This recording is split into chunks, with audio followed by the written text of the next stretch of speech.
She was holding a man's jacket in her left hand when she told me. It wasn't mine. It was still warm. I was staring at it, a charcoal gray blazer with 3 buttons, one of them barely hanging on. I fixated on that button. That stupid, dangling, barely alive button. Because if I looked at her, I'd break. I went on a date last night, she said.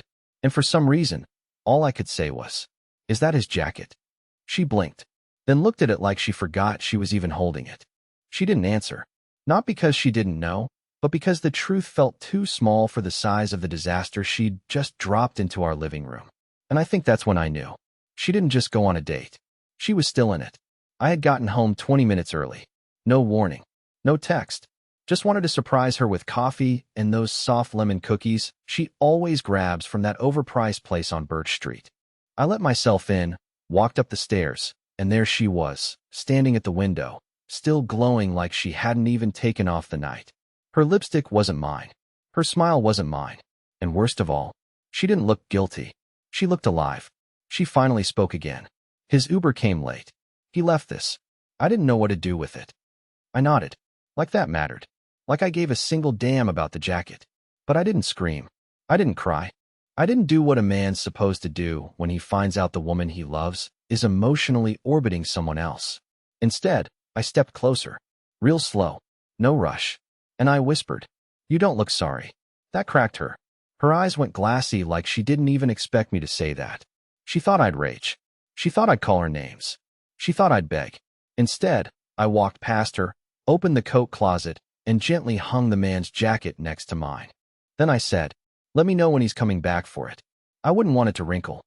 And I left the house. Not because I'm strong. Not because I'm noble. But because if I stayed there one more second, I would have collapsed to my knees like some pathetic, unwanted dog left outside in the rain. The worst part? I don't think it was the first time. And tomorrow, I'm going to find out how deep this betrayal really goes. I didn't sleep that night. Not because I was crying, or drinking, or even thinking. No, my brain was doing that other thing it does, the quiet circling. The kind where your thoughts keep hitting the same spot like waves chewing away at a rock, slowly reshaping it into something jagged and useless. By 5:17 a.m., I was back outside the house, engine idling. Her car was still in the driveway. Of course it was. She didn't follow me. She didn't call. She didn't even text. You'd think after a confession like that, a woman might panic, maybe try to explain, to backpedal, to fake remorse. But she didn't. And that told me something I wasn't ready to say out loud yet. I went inside. The house was still. I could smell that cologne again. Not mine. Faint but sharp, woven into the couch cushions like a warning. And then I noticed something I hadn't seen the night before. 2 wine glasses in the sink. One had lipstick on it. The other had fingerprints smudged down the side, larger than mine. I told myself not to do it. Not to go there. Not to turn into that guy. But I did. I opened the coat closet again and stared at the jacket I had hung up like some obedient hotel valet. I reached into the pockets. The first was empty. The second wasn't. A receipt. Crumpled. From Dixon's taproom. Time-stamped 9:47 p.m. 2 whiskeys. 1 short rib flatbread. 1 espresso martini. And the signature? S.R. I don't know who that is. But my wife, excuse me, Mira, doesn't drink espresso martinis. Not since she got food poisoning at our friend's wedding in Denver. She won't even look at them. But this one, she drank with him, laughed with him, ordered the exact thing she always called pretentious when I got it. So I went further. I went upstairs. Quietly. Her door was cracked open. Not all the way, just enough to let in guilt, not enough to let out shame. She was curled on her side. Her phone was on the nightstand. I shouldn't have. I know that. But I did. No password. The most recent text thread wasn't even labeled with a name, just a letter. S. I opened it. Last night was amazing. You looked unreal in that dress. Can't stop thinking about your laugh. Did he suspect anything? I stood there, reading, while the floor under me may as well have opened up and swallowed every version of the future I thought we had. Then my fingers started scrolling. More messages. Photos. Selfies she took in our bathroom, for him. Jokes. Inside jokes. Conversations I hadn't had with her in years. God, she used emojis she never used with me. Like she was saving the fun parts of herself for this shadow man. And then I saw it. A video. Only 4 seconds long. I didn't watch it. I didn't need to. I locked her phone, set it back on the nightstand, and walked back out. But before I left the room, I looked back at her. She was twitching in her sleep, smiling, smiling. Not a nightmare in sight. I closed the door, quietly, calmly. The way you close a book you'll never finish again, but can't bring yourself to throw out. This wasn't just a date. This was a relationship, a second life. And I think it's time she learns what it feels like to lose one. The next morning, I made pancakes. I didn't slam the cabinets. I didn't burn them on purpose. I didn't poison the syrup or leave the burner on out of spite. I just made pancakes, like it was any other Saturday. Like my world wasn't rusted and bent and quietly bleeding under my skin. Like she hadn't shattered the last thread of my self-respect and left the pieces in the kitchen sink next to the wine glasses. She came downstairs around 9:30, rubbing her eyes like a child who stayed up too late. No makeup, no shame. Wearing my hoodie, the one I gave her in our second year when she had a cold and said, "This smells like safety." I used to feel proud seeing her in it. That morning, it made me nauseous. "Pancakes?" she asked, like that was the most shocking part of the day. I nodded, flipping one calmly. "Figured you'd be hungry." She hesitated. I watched it. That half-second pause. That micro-wince behind the eyes. Her guilt still hadn't caught up to her body, but it was following close behind. We ate at the counter. Quiet. Forks on ceramic. Syrup dripping slowly. I didn't look at her. I didn't ask questions. And that drove her insane. "You're being quiet," she said finally. "I've got a lot on my mind." "What kind of stuff?" "Nothing new." That's when she cracked. Just slightly. A little hairline fracture in her voice. "Elwood, are you okay?" And I swear to God, hearing her use my name in that tone, that soft, performative concern, nearly made me drop the act. Nearly. But I didn't. I chewed. I swallowed. I met her eyes, finally, and said, "I'm always okay. You made sure of that, didn't you?" Her face flickered, just for a second, like a light bulb about to go out. She looked down at her plate, then back at me. I think she wanted to confess again, or clarify, or maybe even apologize. But I didn't give her the space. I stood up, rinsed my dish, and said, "I'm going to take a walk. Clear my head." She didn't follow me. She didn't stop me. And that's how I knew she still thought I didn't know. She believed that her vague little midnight truth, "I went on a date," had earned her moral points. That she was the honest cheater, the brave confessor, the one who opened up instead of lying forever. But the thing about people like Mira, they think the explosion is the worst part. They think if they can survive the first detonation, the confrontation, the crying, the storm, they're in the clear. What they don't realize is the silence that follows. That's the part that breaks you. Because now, I controlled the narrative. Now she was waiting for me to speak. Now I was the mystery. And she couldn't handle not knowing what I knew. That day, I didn't go on a walk. I drove. To Dixon's taproom. I needed to see it for myself. And what I saw confirmed everything. And opened a door I never, ever thought I'd walk through. I'd never been to Dixon's taproom before that day. It wasn't our kind of place. Too modern. Too loud. Too full of the kind of people who knew how to flirt with their eyes and disappear without guilt. Mira always claimed she hated those environments, said they were exhausting, said they made her feel invisible. But apparently, she was more visible there than anywhere else. It was early when I arrived. Barely noon. The place was mostly empty except for a few hungover regulars nursing Bloody Marys and the bartender polishing glasses like he was rehearsing for a movie role. I took a seat at the far end, away from the windows. I didn't want light. I wanted truth. And this place had it. Somewhere inside. I sat for a few minutes before he approached. Younger than me. Beard too neat. Eyes too sharp. He gave me a polite smile and asked what I wanted. I didn't answer right away. I just pulled the crumpled receipt from my pocket and slid it across the bar. "Was this you?" I asked. He glanced at it, then gave a slow nod. "Yeah, that's ours. S.R. is my shift code. Thursday night." "Bingo. Do you remember who signed it?" He raised an eyebrow. "Why?" I gave him a half-smile. "I think my wife left with the wrong person." His whole demeanor shifted. The flirty confidence dropped. He looked back at the receipt like it had turned radioactive. I leaned in, quiet but firm. "Short rib flatbread. 2 whiskeys. Espresso martini. Ring any bells?" He didn't respond right away. Then he shrugged. "Look, I see a lot of people. Her name's Mira." That stopped him. Completely. He blinked. Stared at me. then looked away like his brain was deciding whether to protect her or me. He chose neither. Yeah, he muttered finally. She was here. Not the first time, either. Not the first time. That line hit harder than anything else. Was she with the same guy? The bartender hesitated, then nodded slowly. Tall guy, buzzed hair. Always wore a watch on his right wrist. Real polished. Confident. Not the clingy type. Name? No clue. But he paid with a company card. Real estate firm. Something with a green logo. Waverly something. I kept my expression calm, but inside, something was howling. Mira didn't know anyone in real estate. At least not that I was aware of. And definitely no one whose jacket she'd bring home like a trophy. And if she'd been here more than once, if this was a thing and not a one-time collapse, then the version of her sleeping in my house wasn't just cheating. She was rehearsing a double life. And I was the warm-up act. I stood up, pulled out a 20, and left it on the bar. The bartender called after me, not unkindly. Hey man, whatever you're thinking, be careful. But it was too late for that. I'd already stopped being careful the second I let her think I didn't know. I got back into my car, hands trembling, and just sat there staring at my own reflection in the rearview mirror. For the first time in days, I didn't look sad or broken.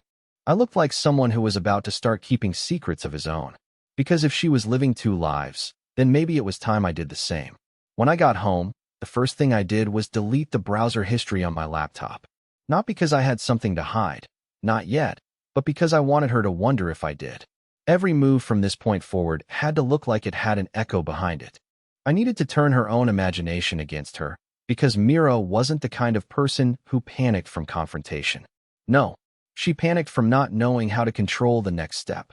The moment I walked through the door, she looked up from the couch like a student who just got caught copying homework. Too still, too ready. She had been rehearsing her face all day. I could smell the shower on her, like she was trying to wash off guilt in lavender shampoo. The same hoodie, but this time she was wearing makeup. Light. Intentional. The accidental pretty look. That, more than anything, told me she was expecting a conversation. So I gave her none. I set my keys on the table, walked past her, and into the kitchen. She followed me, of course.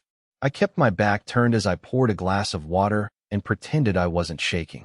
You were gone a while, she said gently, like she was dipping her toe into a lake of acid. Yeah. Went anywhere special? Nowhere new. I turned to face her, finally.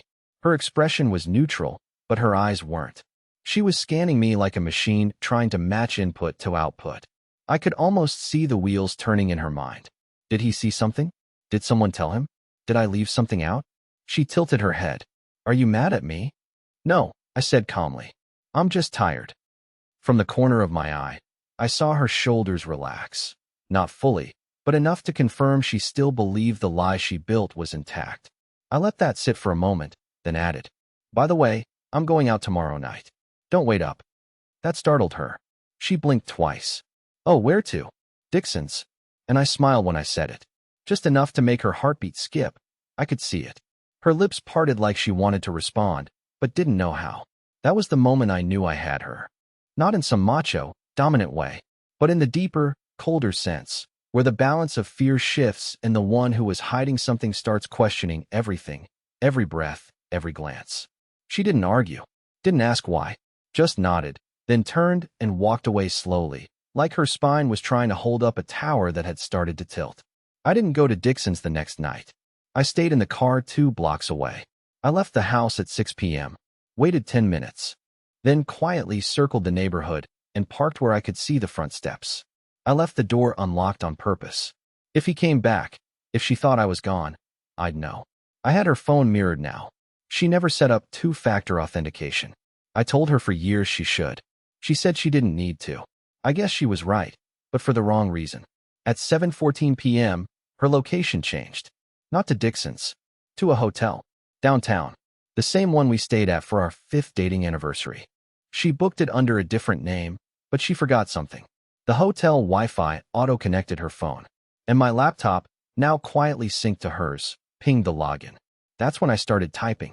Emails, screenshots, a digital paper trail, all leading to her exact coordinates. No rage, no yelling, just documentation. I wasn't going to blow up her life. I was going to hand her the match and let her do it herself. She didn't come home that night. Not even late. Not even pretending. I sat in bed, in the dark, staring at the small blinking light from the router across the room, and wondering how people like her sleep next to people like me for years while living entirely separate lives. The truth is, Mira had probably stopped seeing me as a real person months ago. I became a set piece in the background of her stage, reliable, quiet, uninspired, but necessary for the illusion of normalcy. When morning came and the sun leaked through the curtains, her side of the bed was still untouched. I didn't text, didn't call. She needed to think I was still numb, still drowsy from disappointment, still too paralyzed to do anything about it. She had no idea how awake I'd become. At 10:04 a.m., she walked in the front door. Her hair was damp. Her lips were bare. Her voice was fake sweet when she said, "Hey babe. Sorry, I crashed at Jenna's. Wine night turned into movie night, and I didn't want to drive." I didn't reply. I was in the garage, organizing a set of old boxes I hadn't touched in years. Not because they needed organizing, but because I needed her to know I wasn't waiting up for her anymore. I heard her linger in the doorway behind me for a moment, expecting me to ask questions. But when none came, she eventually padded away, footsteps soft and unsure, like a thief who isn't sure if they've tripped the alarm.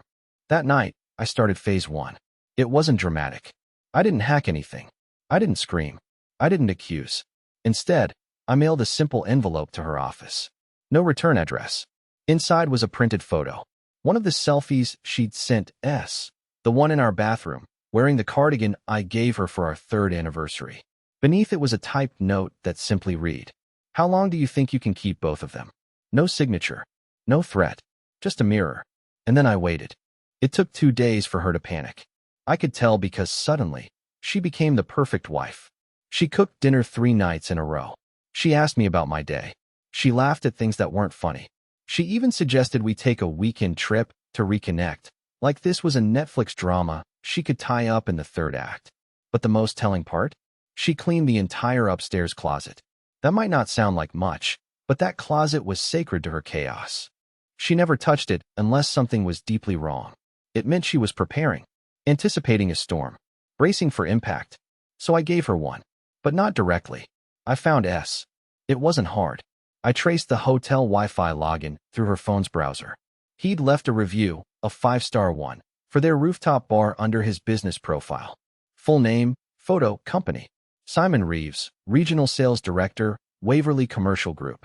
And just like Mira, he had no idea someone was watching him now. I didn't message him. Not yet. Instead, I dropped another envelope.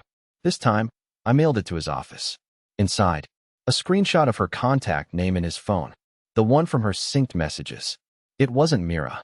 It was C, just a single letter. Because of course she used a fake name. Of course she played it smart. Except she hadn't counted on me playing smarter. I also included a note, handwritten this time. "Does your wife know who C really is?" I didn't sign it. I didn't have to. The fallout began 48 hours later. I came home to find her sitting on the edge of the bed, her hands trembling, staring at her phone like it had turned into a ticking bomb.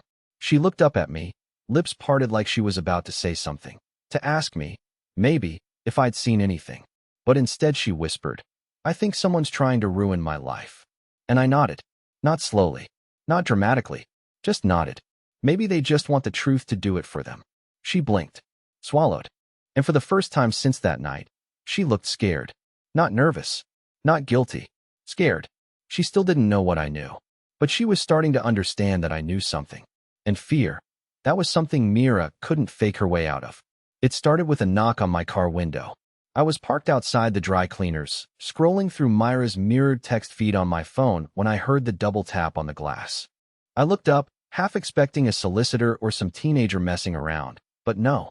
Standing there was a tall man in a navy suit with a familiar kind of anger behind his eyes. Not the explosive, loud kind. The kind that's done calculating and ready to confront.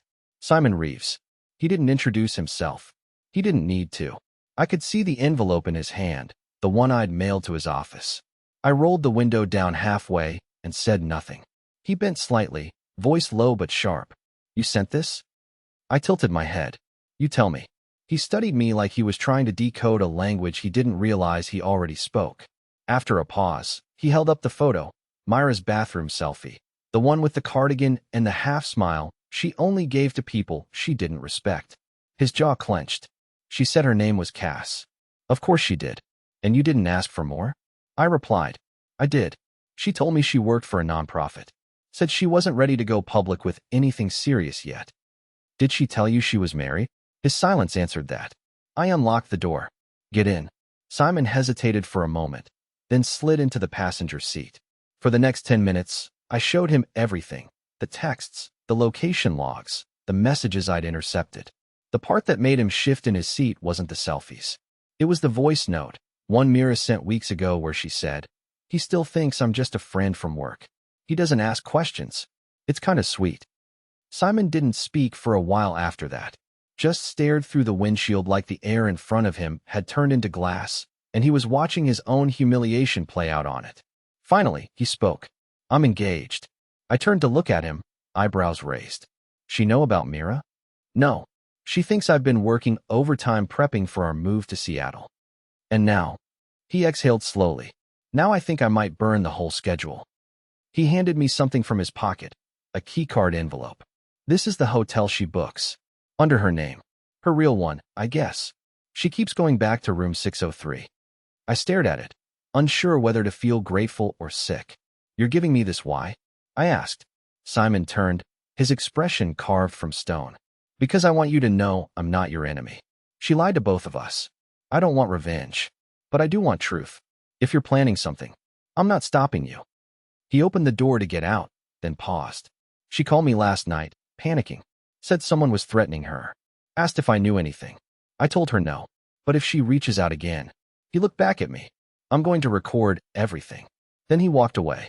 And just like that, the triangle Mira thought she controlled, it bent, cracked, shifted against her. Because now it wasn't just me in the dark waiting for truth. It was the man she tried to turn into an escape. By the time I got home, I had a plan. I wasn't going to tell her I knew.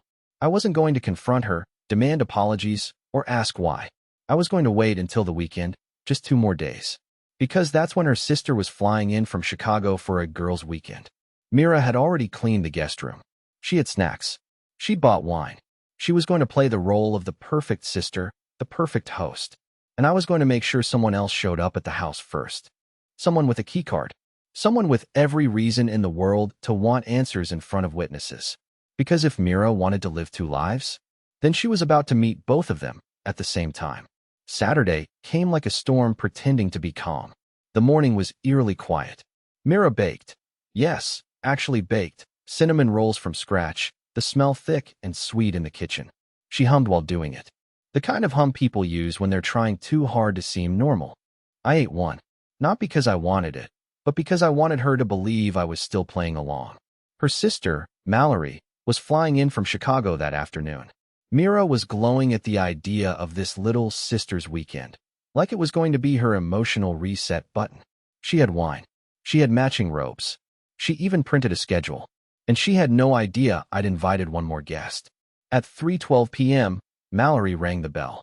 Mira opened the door barefoot, squealing, wrapping her in a hug like they hadn't spoken every day for the past week. I stayed back, letting them catch up, pretending to be the shadow in the background she always assumed I was. But at 3:37 p.m., the second bell rang. This time, Mira didn't move. Because she knew the sound. I opened the door. Simon stood there. Not in a suit, but in jeans and a hoodie, holding an envelope. Myra's voice was barely a whisper. "What are you doing here?" Mallory turned, confused. "Who's this?" And that's when I said the only line I'd prepared.